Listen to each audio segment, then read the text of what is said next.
आदिवासी rally के बाद फिर एक बार आदिवासी संगठन आज संगम गार्डन में बैठक किए। बैठक में निर्णय लिया गया कि संगठन जितने भी झारखंड में आदिवासियों के मुद्दे हैं उसे लेकर आगे की लड़ाई लड़ेगा। इसके बारे में क्या कुछ जानकारी दी गई, आइए आपको सुनाते हैं उसके बारे में बाकी फिर बताएंगे। आज बैठक हुई, जो रैली 4 फरवरी को की गई, उस रैली में जो इतना बड़ा जन समुदाय उमड़ा था, उस पूरे जन समुदाय को संगठित तौर पर आने वाले दिनों में जो हमारे मुद्दे हैं, जो आदिवासियों के मुद्दे हैं, उसको कैसे हम और बड़े जन समुदाय के बीच में पूरे राज्य स्तर पर ले जाएं, उसके लिए एक रणनीति तय की गई है। आज विशेष मकसद हमारा ये है कि हम लोगों ने 4 फरवरी को भी ये कहा कि हमारे मुद्दे आज सरकार के पटल से गायब हैं। हम अभी उन मुद्दों पर नहीं जाना चाहेंगे, लेकिन सिरे से हम अगर बात करें तो सिरे से यहाँ के आदिवासी और यहाँ के जो गैर आदिवासी मूलवासी समुदाय हैं, उनके जो मुद्दे हैं, सामाजिक मुद्दे, आर्थिक मुद्दे, राजनीतिक मुद्दे, ये सिरे से आज राज्य स्तर पर, केंद्र स्तर पर गायब हैं। इसीलिए हम लोगों ने बहुत ऊंचे स्वर में 4 फरवरी को कहा था कि बहुत सारे अधिकार यहाँ के लोगों को दिए गए हैं, लेकिन उन अधिकारों का अनुपालन कहीं भी नहीं दिखाई देता सरकार के स्तर पर। तो हम लोग इस पूरे उद्देश्य को लेकर पूरे राज्य की जनता को हम गोलबंद करना चाहते हैं कि हमारे जो मुद्दे हैं वो कैसे सरकार के पटल पर पहुँचे और उसका प्रभावी तरीके से अनुपालन कैसे सुनिश्चित होगा, इसको राज्य के स्तर पर जो हमारे पूरे राज्य के लोग हैं उन तक हम पहुंचाना चाहते हैं। और उसी के लिए एक पूरी प्रक्रिया तय की गई है आज कि कैसे हम लोगों के बीच में जाएंगे।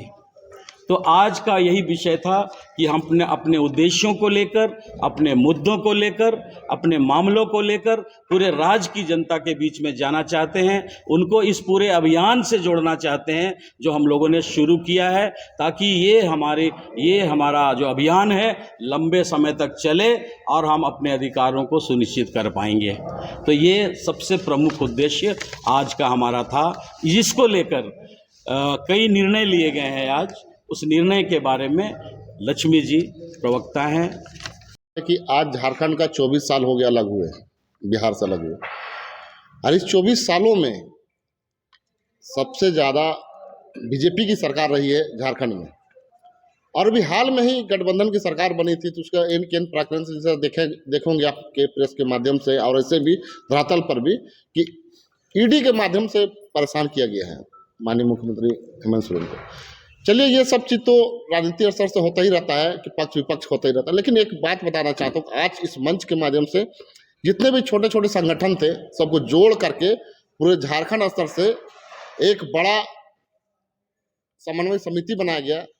इस समन्वय समिति का काम है कि झारखंड हित के लिए, चाहे सामाजिक हो, आर्थिक हो या फिर राजनीति हो, तमाम मुद्दों पे लोगों को आकर्षित करना, उनके हक अधिकार को बचाना, और इसको खासकर जो भी अधिकार, जैसे हम लोग झारखंड जब बिहार से जब अलग हुआ तो बहुत सारा आदिवासी मूलवासी का अपेक्षाएं रही है कि हमारे हक अधिकार को मिलेगा, लेकिन बहुत सारी अपेक्षाएं उनका पूरा नहीं हो सकता है। तो इस मंच के माध्यम से मैं ही कहना चाहता हूं, आज जो इस मंच बनाया गया, इस मंच के माध्यम से कि जो भी होगा हक और अधिकार आदिवासी मूलवासी को दिलाया जाएगा। और इसका एक ही मकसद है कि जो भी यहाँ पर अत्याचार और शोषण हो रहा है उसको दूर करना, और आदिवासी और मूलवासी को जो भी उसका पूरा अधिकार है उसको पूरा अधिकार मिलना, यही मंच का माध्यम है। और सही मायने में 70 साल आज़ाद के बाद हुआ और इस तरह का मीटिंग नहीं हुआ, और यही वजह है आज जो भी मीटिंग करके यहाँ निर्णय लिया गया है, ये बहुत ही जल्दी रीढ़ की हड्डी साबित होगी। इस तरह का निर्णय लिया गया है, और जो भी आज तक हम आदिवासियों के साथ में जितना भी अन्याय हुआ उसका भी हम लोग निचोड़ निकाल लिया गया है। क्या कमी था हम लोग ऊपर में, और क्यों हम लोगों के बीच से इतनी सारी जगह जमीन, चाहे हम लोगों का हक और अधिकार छीना गया है, इसके विषय पर आज जो भी चर्चा हुई और उसका निचोड़ बहुत जल्दी आप लोगों को देखने को मिलेगा। इतना ही कहकर आप सबको धन्यवाद। मेरा नाम दुर्गावती ओढ़िया, केंद्रीय स्वर्ण संगम समिति खूंटी की अध्यक्ष। कि झारखंड बने लगभग 24 साल हो गए हैं, लेकिन जिस सोच से झारखंड बनाया गया था, झारखंड बना था, वो सोच और वो कमी लोग महसूस कर रहे हैं। और इसलिए नए सिरे से लोग चाहते हैं कि झारखंड का विकास हो, आर्थिक उन्नति हो और बेरोजगारी मिले और स्थानीय लोगों में जो ज़मीन का जो समस्या हो, बाहरी आदमी जो ज़मीन हड़प रहे हैं उसका निदान हो। इन्हीं सब विभिन्न मुद्दों के लिए आज की बैठक हुई है और ये बैठक पुनः 1 मार्च को होगी और जिसमें बृहद रूप से और भी कार्यक्रम तैयार किए जाएंगे।